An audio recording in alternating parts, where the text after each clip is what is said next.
Thank you very much, everybody. And congratulations to the class of 2017. That's some achievement. This is your day, and you've earned every minute of it.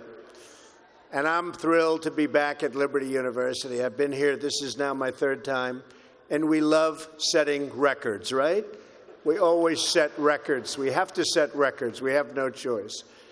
It's been a little over a year since I've spoken on your beautiful campus, and so much has changed. Right here, the class of 2017, dressed in cap and gown, graduating to a totally brilliant future.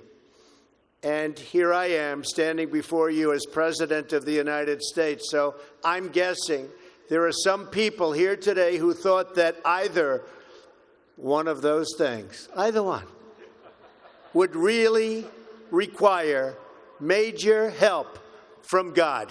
Do we agree? And we got it. But here we are celebrating together on this very joyous occasion. And there's no place in the world I'd rather be to give my first commencement address as president than here with my wonderful friends at Liberty University. And I accepted this invitation a long time ago. I said to Jerry that I'd be there. And when I say something, I mean it.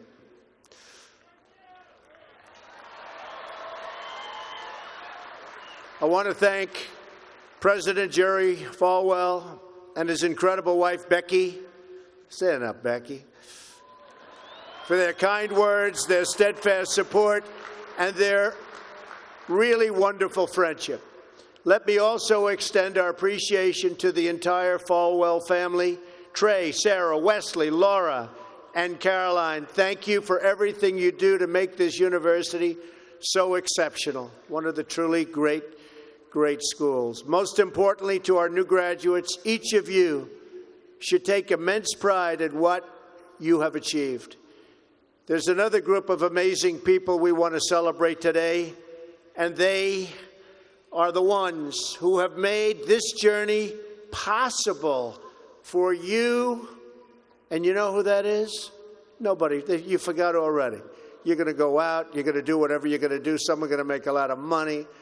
Some are going to be even happier doing other things. They're your parents and your grandparents. Don't forget them. You haven't forgotten yet, have you? Never, ever forget them. They're great. And especially this weekend, let's make sure we give a really extra special thanks to the moms. Don't forget our moms, because graduates, today is your day. Today is your day. But in all of this excitement, don't forget that tomorrow is Mother's Day, right? I had a great mother. She's looking down now, but I had a great mother. I always loved Mother's Day. We're also deeply honored to be joined by some of the nearly 6,000 service members, military veterans, and military spouses who are receiving their diplomas today. Would you please stand? Please stand. Wow.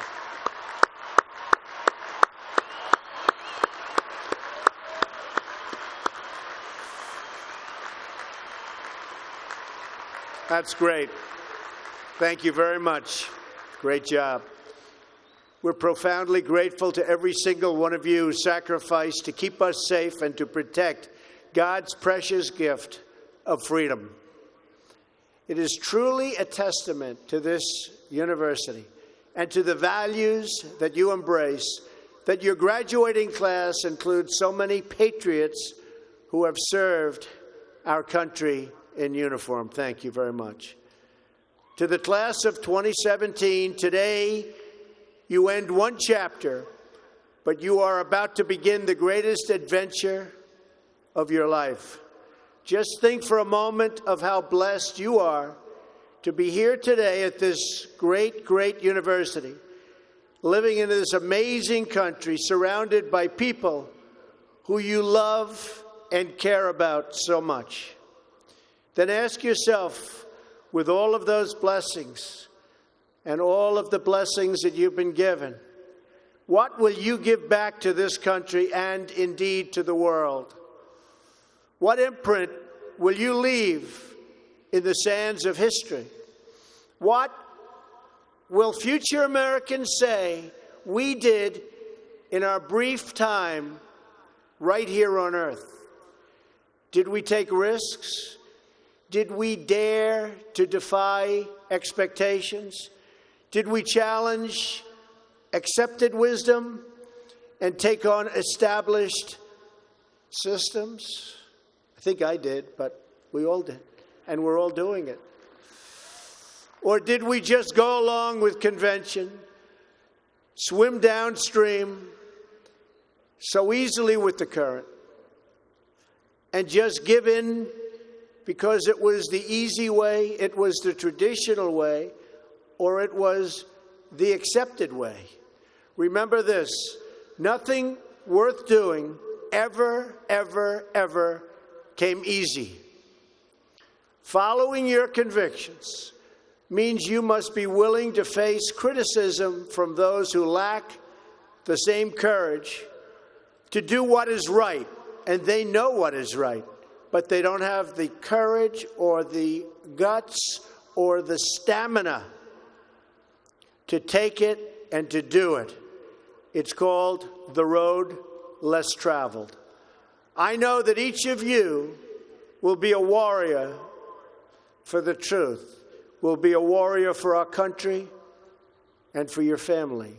I know that each of you will do what is right, not what is the easy way, and that you will be true to yourself and your country and your beliefs. In my short time in Washington, I've seen firsthand how the system is broken. A small group of failed voices who think they know everything and understand everyone want to tell everybody else how to live and what to do and how to think. But you aren't going to let other people tell you what you believe, especially when you know that you're right.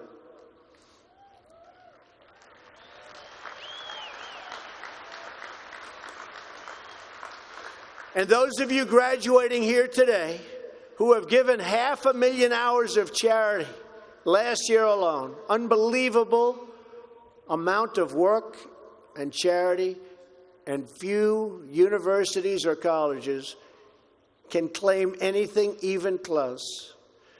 We don't need a lecture from Washington on how to lead our lives. I'm standing here looking at the next generation of American leaders. There may very well be a president or two in our midst.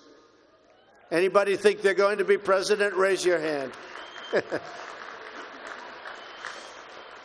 In your hearts are inscribed the values of service, sacrifice, and devotion. Now you must go forth into the world and turn your hopes and dreams into action. America has always been the land of dreams because America is a nation of true believers. When the Pilgrims landed at Plymouth, they prayed.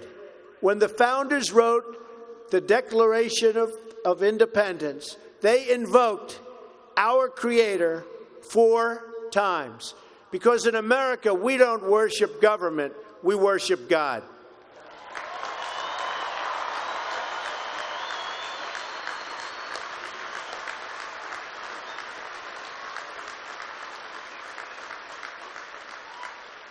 That is why our elected officials put their hands on the Bible and say, "So help me God," as they take the oath of office. It is why our currency proudly declares, "In God we trust." And it's why we proudly proclaim that we are one nation under God every time we say the Pledge of Allegiance.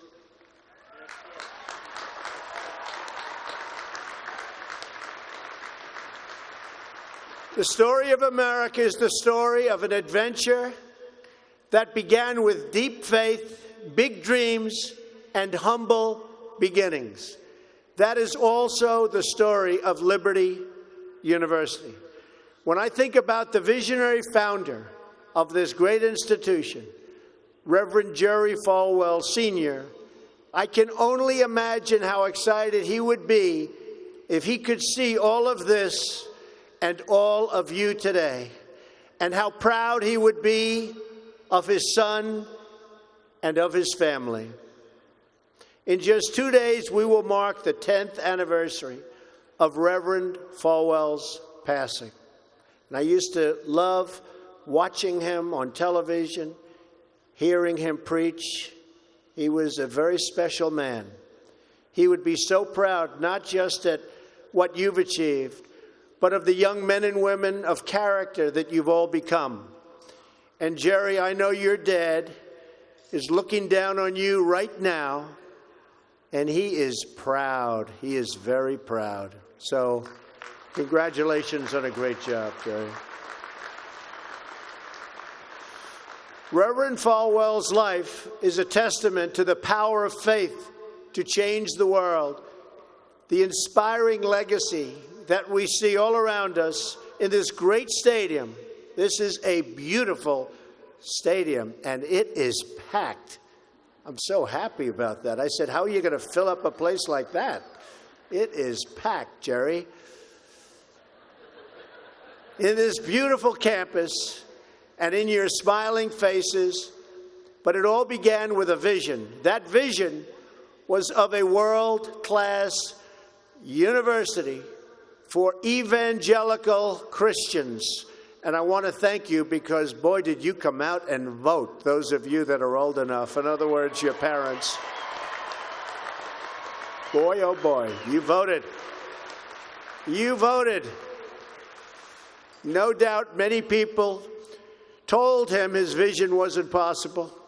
And I am sure they continued to say that so long after he started, at the beginning with just 154 students.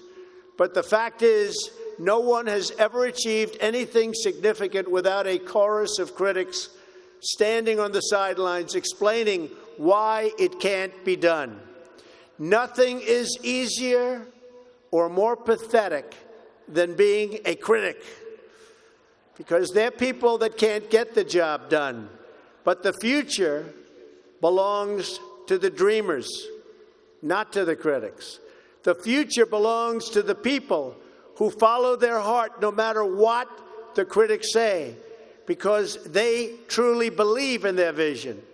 At Liberty, your leaders knew from the very beginning that a strong athletic program would help this campus grow so that this school might transform more lives. That is why a crucial part of Reverend Falwell's vision for making Liberty a world-class institution was having a world-class football team, much like the great teams of Notre Dame. Great school, great place. In fact, Vice President Mike Pence is there today, doing a fabulous job, as he always does.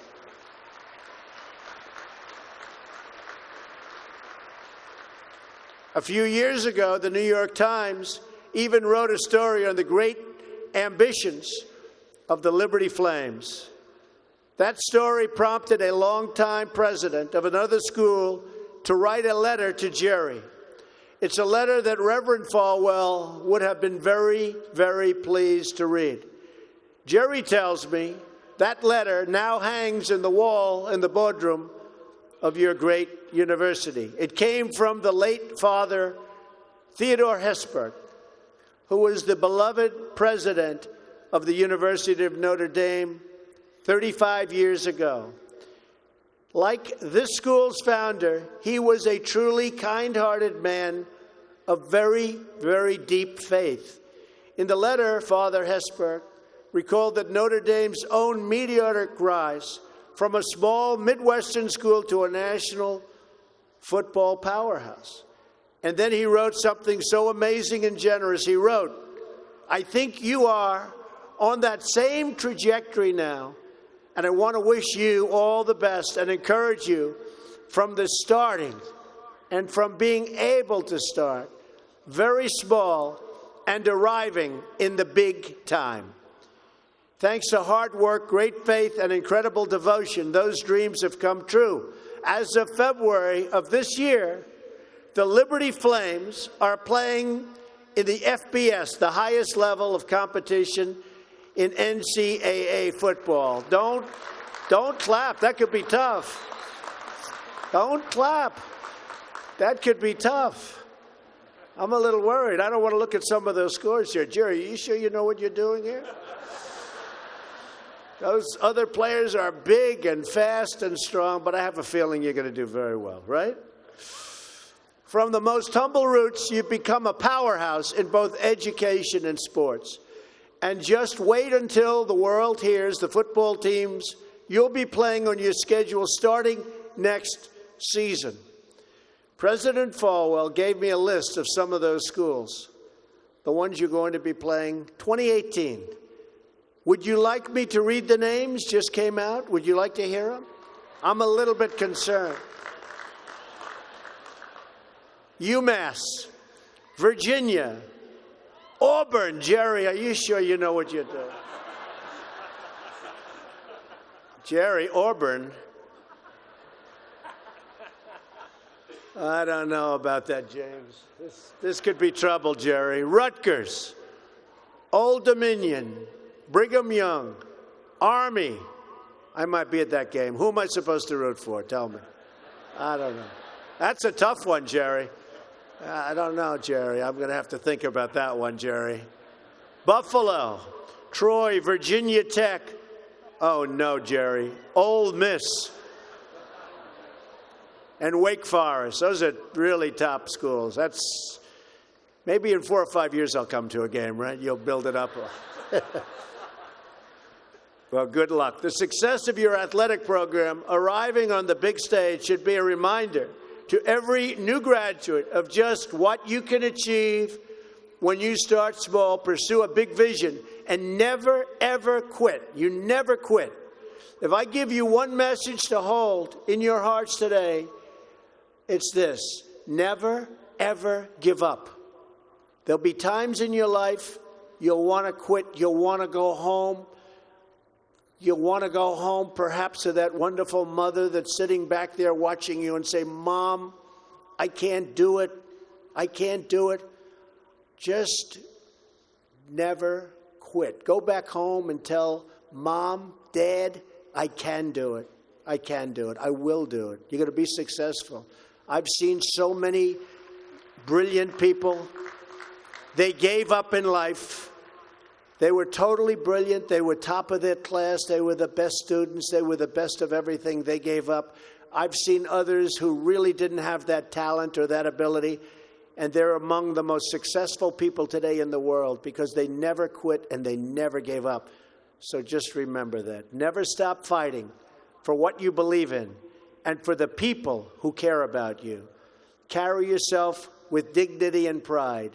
Demand the best from yourself and be totally unafraid to challenge entrenched interests and failed power structures. Does that sound familiar, by the way?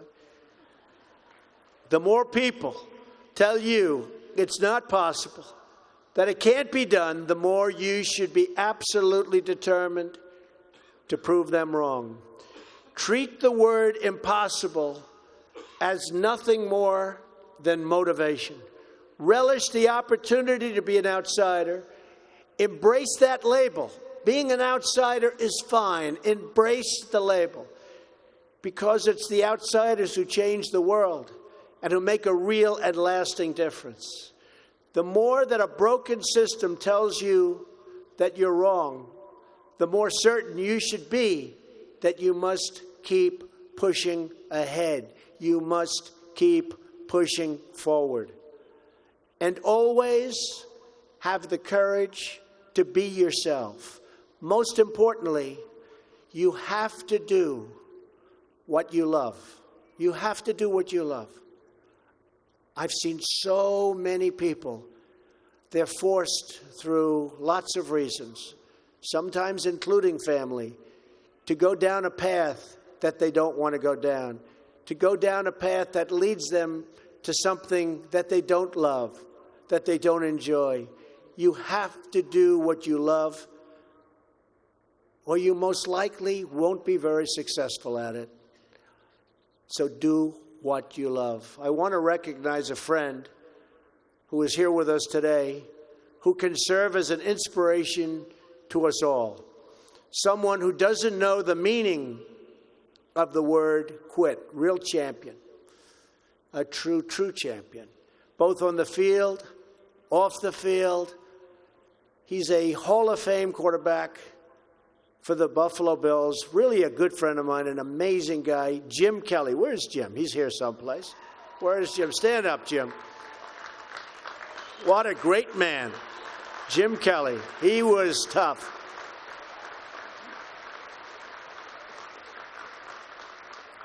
Jim, do you have any idea how much money you'd be making today? They'd hit Jim. It was like tackling a linebacker. They'd hit Jim, 4 guys, 5 guys that weighed 320, and he'd just keep going down the field. He was much more than a quarterback. He had tremendous heart, and he knew how to win. Jim is tough, and his toughest fight of all was that he beat cancer not once but twice.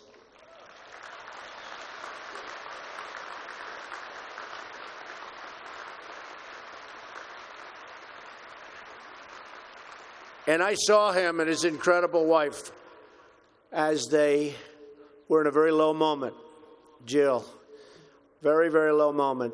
And it was amazing the way they fought. It didn't look good. I would have said, maybe it's not going to happen. But there was always that hope because of Jim and Jim's heart. But I want to just say it's great to have you here today, Jim. And these people are big, big fans. And if you could get a young version of Jim Kelly, you'll be beating a lot of teams, Jerry. So, interestingly, though, I said, I wonder what Jim's doing here. His daughter, Erin, crosses the goal line to you and today with you. So, Erin, stand up. Where are you, Erin? Where is Erin? Congratulations, Erin. Congratulations. Graduating from Liberty. Great choice. Thank you. Liberty University is a place where they really have true champions. And you have a simple creed that you live by, to be really champions for Christ.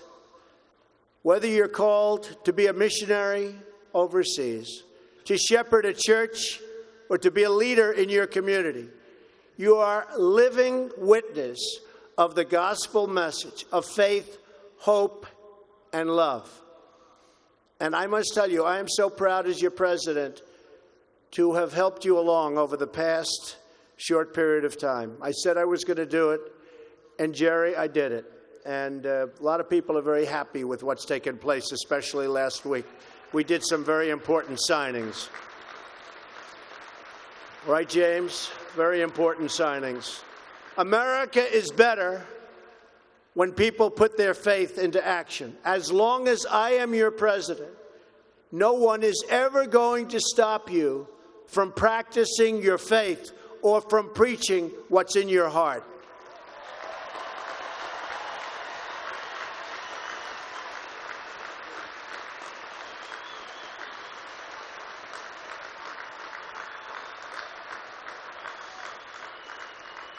We will always stand up for the right of all Americans to pray to God and to follow His teachings. America is beginning a new chapter. Today, each of you begins a new chapter as well. When your story goes from here, it will be defined by your vision, your perseverance, and your grit. That's a word Jim Kelly knows very well, your grit. In this, I'm reminded of another man you know very well and who has joined us here today. His name is George Rogers, Liberty University CFO and Vice President for a quarter of a century. During World War II, George spent 3.5 years as a prisoner of war. He saw many of his fellow soldiers die during the Bataan Death March. He was the victim of starvation and torture as a prisoner of war. When he was finally set free, he weighed just 85 pounds and was told he would not live past the age of 40. Today, George is 98 years old.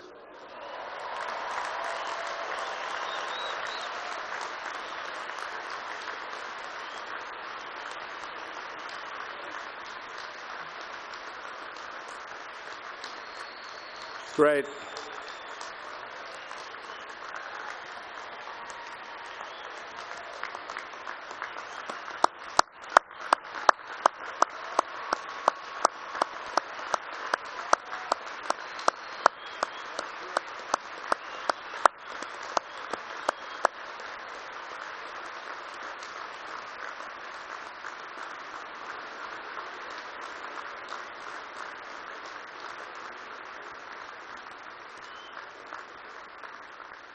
That's so great, George.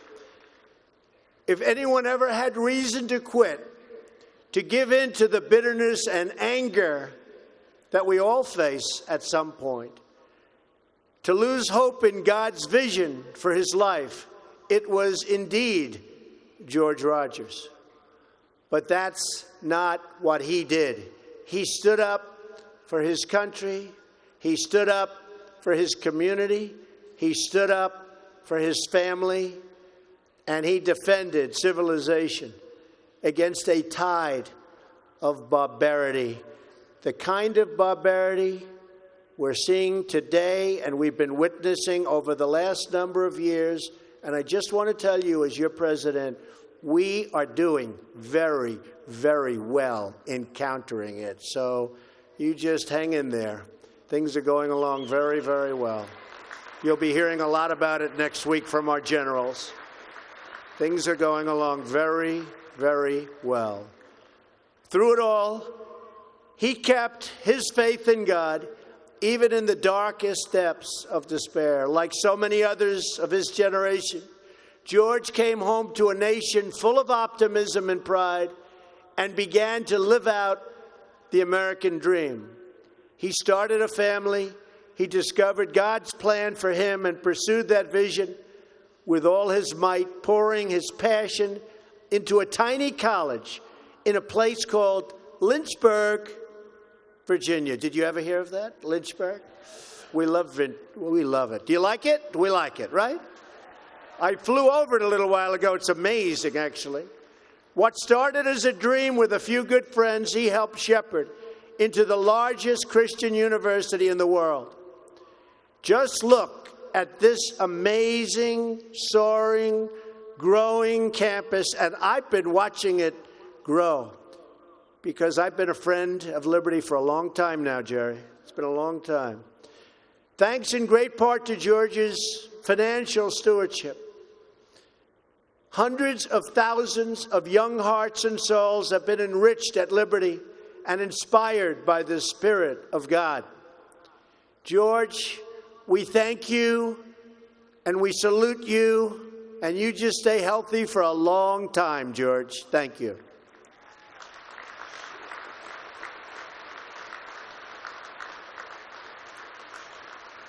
Now it falls on the shoulders of each of you here today to protect the freedom that patriots like George earned with their incredible sacrifice. Fortunately, you have been equipped with the tools from your time right here on this campus to make the right decisions and to serve God, family, and country. As you build good lives, you will also be rebuilding our nation. You'll be leaders in your communities, stewards of great institutions, and defenders of liberty. And you will be great mothers and fathers and grandmothers and grandfathers, loving friends and loving family members. You will build a future where we have the courage to chase our dreams no matter what the cynics and the doubters have to say. You will have the confidence to speak the hopes in your hearts and to express the love that stirs your souls. and you will have the faith to replace a broken establishment with a government that serves and protects the people.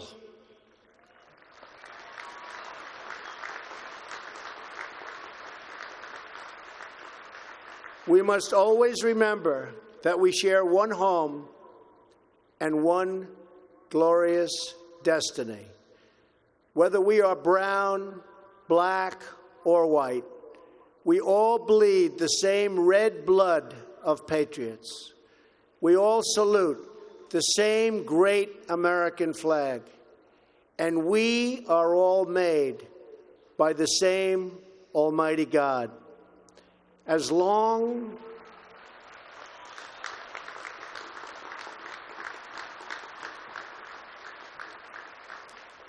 as you remember what you have learned here at Liberty, as long as you have pride in your beliefs, courage in your convictions, and faith in your God, then you will not fail.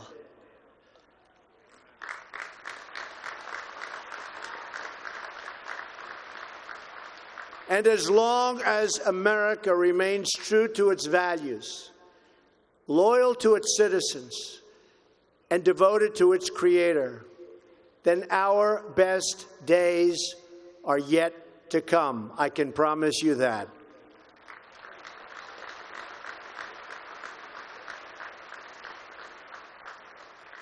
This has been an exceptional morning. It's been a great honor for me, and I want to thank you, the students. I also want to thank you, the family, for getting them there. And I want to thank and congratulate Liberty. May God bless the class of 2017. May God bless the United States of America. May God bless all of you here today. Thank you very much. Thank you.